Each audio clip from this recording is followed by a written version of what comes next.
네, 박사연입니다. 자, 오늘은 이게 무슨 이현철이라는 분이시네요. 연구소장이시라고 하시는데 이분이 얘기하셨을 때 지금 뭐 이렇게 토론처럼 이렇게 인터뷰 뭐 그런 식인 걸 하시는 것 같아요. 근데 뭐 내용을 다 들어볼 건 아닌데 편안하게 한번 들어보다 보면요. 제가 연꿀종 이야기를 굉장히 많이 했잖아요. 이제 하락장 온다라고 얘기 나오는 거고요. 어차피 이 사람들이 근데 꼭지점에서 잡은 걸 몰라요. 지금 못 느끼고 있다라는 거죠. 그 이야기를 가지고 한번 들어볼 거예요. 사운드를 좀 크게 해서 좀 들어보겠습니다. 이거는 제가 조금 이제 앞에 부분을 좀 들어보긴 했어요. 그러니까 지금 한마디로 지금 사는 옥죄에 사는 거다. 거의 그렇죠. 나중에 정말 많은 기회가 올 수 있다. 전세 자, 문제는 뭐냐면 집값이 아니라 집 매물이 문제가 아니라 전세 매물도 쌓인다는 거예요. 가율이 30%대 미만도 나와요. 그러니까 옛날에는 없었던 일이거든요. 급한 사람 우리가 흔히 얘기하잖아요. 집값에 보통 뭐 집값이 만약 10억, 그럼 전세가는 보통 50%, 그러면 한 5억 정도, 뭐 이런 정도. 그러니까 기본이 툴이에요. 그리고 조금 이제 막 전세가 막 따라오는 지역들 같은 거는 한 70%대까지. 그러면 집값이 10억, 전세가가 한 7억. 그런데 그럼에도 불구하고 뭐 예전에 인천 같은 경우는 좀 그런 경향이 강했어요. 집값이 거기는 굉장히 상대적으로 저렴하니까. 그러다 보면 한 4억대, 3억대, 뭐 요 정도 3억대라고 기준을 잡으면요. 3억인데 전세가가 2억 몇천까지 막 올라와요. 거의 3억대를 육박하거든요. 그런데도 또 사람들이 집을 안 사요. 이유가 있었어요. 집을 사놓게 되면 여러 가지 문제가 있잖아요. 뭐 올라가고 뭐 이런 것들이 있으니까 또한 집값이 뭐 몇 년이 지나도 그렇게 오르지를 않으니까 굳이 집을 살 이유가 없었어요. 그런데 요 최근에 갑자기 다 뒤집어졌죠. 어마어마하게 막 올라갔으니까. 그런데 이 전세 매물 같은 내용도 조금 다른 형태인데 갑자기 30%대, 부산 같은 경우 막 20%대까지 떨어진다는 얘기를 나와요. 좀 긴 건데 가능한 한 다 들어볼 수도 있을 것 같아요. 사람들 같은 경우는 지금 막 떨어뜨리는 거죠. 근데 이게 진짜 안타까운 게 버틸 수 있을 거라고 생각해요. 가장 바닥에서 자, 이 이야기예요. 보통 사람들이 버틸 수 있을 거라고 생각하는 거예요. 연끌을 하셨던 분들도 마찬가지고, 이거 지금 어린 사람들이 주로 많이 했는데 내가 얼마 벌고 와이프가 얼마를 벌고 뭐 부모도 어느 정도 있고 내가 대출 있고 이 정도 하고 만일 올라가다 지금 4%대인데요. 내년에 금리가 5%대로 올라가는데 이게 뭐 미국의 연준에서 갑자기 막 올라가서요. 예전에처럼 막 14%, 15%대 막 이렇게 올라가시면 감당이 될까요? 지금 이자 내는 거에 곱하기 5배를 한다고 생각해보세요. 곱하기 5.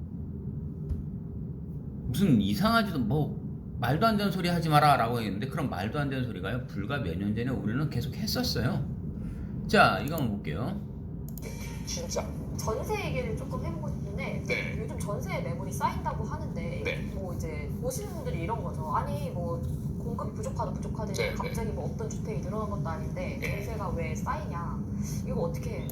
자, 이 지금 여자분이 이제 얘기하셨죠. 없던 주택이 갑자기 쌓이냐. 매물을 쏟아져서 나오는 것들이 있어요. 막 밀어내기식. 그 인천 서구 쪽 같은 제가 지금 그 검단 쪽하고 막 얘기했지 않습니까? 막 금년 안에 지금 막 내놓는 거예요. 근데 분양 자체를 빨리빨리 지금 진행이 되는 거예요. 막 올려버리겠죠. 근데 더욱 이제 여기서 하나를 우리가 좀 유심히 봐야 되는 게 있어요. 이 전세 얘기하다가 제가 이 얘기를 해드렸는데 오세훈 있죠. 불과 2년짜리 지금 시장이에요. 그런데 여기서 한번 생각을 잘 하셔야 돼요. 2년짜리 시장이 지금 막 무슨 재건축 지역도 막 돌아다니라고 굉장히 많아요. 거기 막 댓글들 달리는 것들 한번 보셨어요? 보면 2년 안에도 꽤나 많이 헤쳐먹으려고 한다. 막 이런 식의 내용들이 굉장히 많이 달려요. 그러면 무슨 얘기냐면요. 뭐 대장동 갖고도 뭐 지금 뭐 얼마나 많이 헤쳐먹느냐 막 이런 식의 말들 달리잖아요. 실제로 그러니까 뭐 그런데 이거는 아셔야 돼요. 그러니까 사실 이제 투자자 입장이든 이제 토지 투자의 개념의 입장에서 왜 그런 식의 얘기들 갖고 얘기하느냐. 건설을 계속적으로 많이 하면요. 막 이건들이 많이 생기. 사실 콩고물을 문지는데 콩고물이 안 떨어질 수가 없죠. 하지만 그것들을 많이 개발을 시켜놓으면요. 우리 이제 일반 서민이나 시민들 입장에서 생각을 하셔야 돼요. 공급량을 굉장히 많이 이렇게 좀 잡아주잖아요. 그러면요 시장 경제는 스스로 잡혀요. 물량이 쏟아져 나오는데 계속적으로 뭐 난데없이 지금처럼 뭐 3배, 4배씩 막 올라가는 이런 일들이 벌어지지는 않는다는 거예요. 그러면 어디다 디냐는 얘기죠. 그 땅이라는 거였어요. 그런데 지금 이 여자분은 생각할 때 하루아침에 갑자기 많이 생기는 것도 아닌데 근데 이런 게 있어요. 짓는데 인허가 처리 기간들을요 속전속결로 막 처리해버리면요 물량이 쏟아져 나와요. 그러면 사람들은 그거는 짓는데 기간도 있고 뭣도 하고 하는 것들이 있고 하는데 그 시간 정도 안에 있을 때 그래도 충격적인 게 있지 않습니까 하는데요. 분양이 들어가면서부터 내가 들어갈 곳들이 생기잖아요. 사람들이 지어질 집들이 막 생겨나고 하는데 그 옆에 있던 것들을 다시 30억대 20억대 받는다고요? 제가 일례를 하나 얘기를 해볼게요. 지금 그냥 강동구 명일동 솔베뉴 하나만 갖고 딱 찍고 얘기할게요. 그냥 그 아파트 하나만. 왜냐면요 제가 그 근처를 잘 알아서 그래 얘기해요. 딱 그냥 솔베뉴 하나 그 18억 20억 30억대 갔다 가정할게요. 그냥 20억 센터라인 20억 잡을게요. 근데 그 바로 앞에 천호동에 있는 것들 그 길 건너에 그 성동여성 쪽 뒤에 일제에다가 싹 다 밀어버려가지고 그래요. 제가 그냥 왕이어서 그냥 가정을 하는 거예요. 전부 다 해가지고 뭐 용도지역 뭐 이런 것들 그 건축용도 또 건폐율 다 지금 무시해버리고 그냥 어거지 써보고 얘기하는 거예요. 자 거기가 뭐 층고 높이도 있는데 그거 2배 3배 정도 주는 거야. 그리고 그냥 임대 형식으로 취하겠다. 국가가 전부 다다. 무슨 뭐 독재도 아니고 그런데 가정을 해보는 거예요. 바로 앞에다가 성동여상 그쪽 뒤쪽 일대를 싹 다 밀어가지고 전부 다 짓는데 거기 그 원 토지주들 그 건축주들 그 집 주인들한테는 무상으로 들어가게끔 다 해주는 거예요. 집 5채씩 주겠다. 뭐 10채씩 주겠다. 막 미친 듯이 한번 그 공약을 해볼까요? 그런데 나머지 집들들 나오는 것들은 국가에서 임대를 들어가겠다. 무조건 청년주택들 전부 다 1억이면 들어간다. 그러면 주변에 옆에 있던 집들이 20억 30억 그대로 갈까요? 그냥 그대로 다 떨어뜨린다는 겁니다. 30평대 자체를 무조건 다 1억에 공급한다. 단 이거는 무상으로 들어가는 게 아니라 1억인데 무조건 다 1억에 들어간다. 단 당신들 집은 아니야. 임대야. 너 언제까지냐? 당신 죽을 때까지. 60년 70년 임대. 이래볼까요? 이런 이야기들이 굉장히 시원하게 들리시나요? 아니요. 근데요 가능했던 사람들도 있었어요. 우리나라 역대 정권에서도요. 밀어붙였잖아요 무조건요. 그런데 이렇게 이야기를 막 쏟아내고듯이 막 했을 때 명쾌하게 들리는데 이거 아니에요. 일단 당장은 지금 살아볼 것만 지금 생각해 보셔야 돼요. 자 전세 매물 쌓인다 그랬어요. 이 사람 이야기를 잘 들어봐야 돼요. 이게 맞을까요? 가장 큰 부분은 저는 가격 저항이라고 봐요. 너무 비싸다? 그렇죠. 네. 임대차 3법 이후에 전세가가 사실은 박근혜 정부 때 5년 동안에 오른 전세가보다 이때 1년 동안에 오른 전세가가 더 많이 올랐어요. 박근혜 5년 안 했어요. 끌려가셨어요. 그리고 문정부 때 저거 달랑 1년 동안에 올린 정도가 아니에요. 불과 몇 달 사이에 올렸어요. 그 아주머니 한 분이. 전세라는 거는 슬금슬금 올라가는 거는 어느 정도 적응을 하거든요. 갑자기 늘어나면 감당이 안 돼요. 그리고 문제는 대출 전세 대출 받으면 되지. 근데 문제는 같이 지금 금리가 폭등하고 있잖아요. 네, 맞아요. 지금은 뭐 거의 4%대, 지금 이제 내년 가면 5%대 얘기도 이 이야기가 지금 큰 거예요. 자 보세요. 금리를요. 이거 우습게 생각하세요? 이거 감당이 가능하실 거라 생각하세요? 투자는요 여력이 있을 때 하라고 제가 얘기했죠. 현금을 들고 있으면 그건 바보 멍충이다 라고 하는 개념들도 있어요. 사실 맞아요. 그런데 투자는 내 여윳돈 가지고 딱 넣어놓고 있으면 그 팡 터지는 거예요.